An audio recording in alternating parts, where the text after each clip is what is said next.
പ്രേംനസീർ എത്തുന്നതോടുകൂടിയാണ് സിനിമയിൽ പ്രണയം എന്നത് കൂടുതൽ സൗമ്യവും പ്രസന്നാത്മകവും മൃദുവും സ്വപ്ന സമാനവുമായി മാറുന്നത്. പ്രണയത്തിന്റെ ഭാഷ സംസാരിക്കുന്നതായിരുന്നു പ്രേംനസീറിന്റെ മുഖം.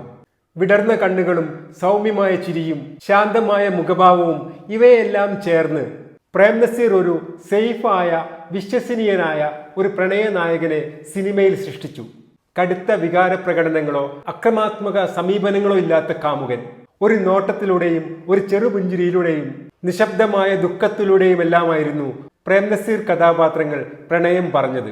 നായികയെ സ്വന്തമാക്കാൻ വേണ്ടി എന്തും ചെയ്യുന്ന നായകനേക്കാൾ പ്രണയത്തിനായി എത്ര കാലം വേണമെങ്കിലും കാത്തിരിക്കാൻ തയ്യാറാവുന്ന, മറ്റുള്ളവർക്ക് വേണ്ടി വേണമെങ്കിൽ തന്റെ പ്രണയം ത്യജിക്കാൻ തയ്യാറാവുന്ന ത്യാഗബോധമുള്ള പ്രണയമായിരുന്നു പ്രേംനസീറിൻ്റെത്. മുറപ്പെണ്ണിലും ഇരുട്ടിന്റെ ആത്മാവിലും അസുരവത്തിലുമെല്ലാമുള്ള പ്രേംനസീർ കഥാപാത്രങ്ങളുടെ പ്രണയം മഹത്വമാർജിക്കുന്നത് ഇത്തരം കാത്തിരിപ്പിലൂടെയും ത്യജിക്കലിലൂടെയും കൂടെയാണ്.